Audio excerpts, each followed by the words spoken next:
छत्रपति संभाजी नगर के श्रोता भाई बहन श्रवण कर रहे हैं, उनसे निवेदन करूंगा, आप हाथ का ठेला लगा रहे हो, सब्जी का ठेला लगा रहे हो, फल का ठेला लगा रहे हो, धक्के की जिंदगी जी रहे हो, दरवाजे पर बैठे हो, कहीं ना कहीं तुम दास्य भाव की जिंदगी जी रहे हो, तकलीफ में जिंदगी जी रहे हो, बहुत दुख की जिंदगी जी रहे हो, बहुत कष्ट की जिंदगी जी रहे हो, उनसे केवल निवेदन करूंगा 3 महीने 2 जगह पर जल चढ़ाना प्रारंभ कर दीजिए, केवल 3 महीने।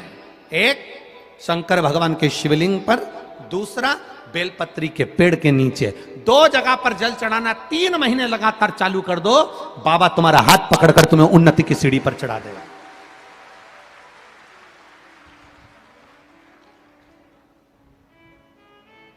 हमें कोई चमत्कार करना नहीं आता और ना हम कोई तंत्र विद्या या मंत्र विद्या जानते हैं, ना हमारे पास में बेल है, ना हमारे पास में भभूति है, हमारे पास में तो केवल शिव का नाम है। आप श्री शिवाय नमस्तुभ्यम बोलो, ओम नमः शिवाय बोलो, नमः शिवाय बोलो, चाहे महामृत्युंजय मंत्र बोलो, उसका स्मरण करते करते भगवान शंकर के शिवलिंग पर जल और उसी पात्र में जो जल तुमने शंकर जी को चढ़ाया है उसमें से बचा हुआ थोड़ा सा जल बेलपत्री के पेड़ के नीचे चढ़ाना प्रारंभ कर दो। अलग से बेलपत्री के पेड़ के नीचे चढ़ाने के लिए अलग से लोटा भर के जल जरूरत नहीं पड़ेगी। जो तुमने शिव जी को जल चढ़ाया, जो तुमने देवाधिदेव महादेव को जल चढ़ाया, बस उसी पात्र का जल शंकर जी को चढ़ाओ, उसमें से बचा हुआ थोड़ा सा जल बेलपत्री के वृक्ष के नीचे चढ़ाना प्रारंभ करना। कौन सा बेलपत्री का वृक्ष? जिसकी छाया आपके ऊपर आ रही हो। शिव महापुराण बड़ी सुंदर बात कहता है, ध्यान दीजिएगा। जिस बेलपत्री का पौधा तुम्हारे सिर का, और ये दोनों हाथ ऊपर कर लो, अपन खड़े हुए और खड़े होकर दोनों हाथ ऊपर करें, इतना बड़ा बेलपत्री का पौधा है, उस बेलपत्री के पौधे की पत्ती को कभी तोड़कर शंकर जी को नहीं चढ़ाना चाहिए। ध्यान रखना, कितना बड़ा पौधा।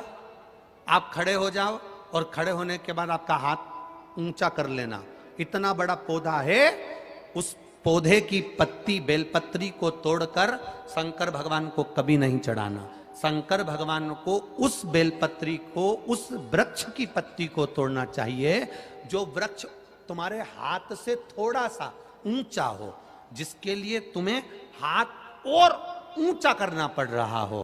जैसे एक बच्चा अपनी मां की गोद में बैठने के लिए दोनों हाथों से उचकता है, आवाज लगाता है, उचकता है, आवाज लगाता है, हाथ ऊपर करता है, तो मां उस बच्चे को गोदी में ले लेती है। उसी तरह उस बेलपत्री के वृक्ष की पत्ती तोड़ना चाहिए जिसने थोड़ी उन्नति कर ली हो, जो थोड़ा ऊंचा हो गया हो। तुम उसको पाने का प्रयास करो तो भगवान भी तुम्हें अपनी गोदी में ले ले। ऐसे वृक्ष की पत्ती तोड़।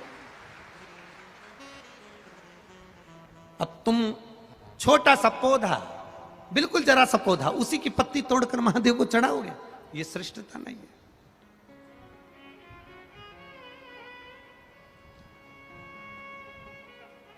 छोटा सा पौधा है, उसकी पत्ती को तोड़कर आप चढ़ा रहे हो महादेव को, उसमें श्रेष्ठता नहीं है। वो छोटा है, जो बड़ा, जिसकी छांव तुम्हारे सिर पर आ जाए, आशीर्वाद जिसका तुम्हारे सिर पर आ जाए, उसके नीचे जाओगे, उसके नीचे आराधना करोगे तो थोड़ा सुख का भान होगा। जो छोटा पौधा है उसको बड़ा करने का प्रयास करो, और जो बड़ा है उसके नीचे जो शिव जी को एक लोटा जल चढ़ाया, बाद में वो जल ले जाकर आपने बेलपत्री के पेड़ के नीचे समर्पित करा, शंकर भगवान को दिया और फिर बेलपत्र को समर्पित करा। उसका सुख, उसका आनंद, उसकी भक्ति, उसका स्नेह, उसका स्मरण सुख प्रदान करेगा, आनंदता देगा।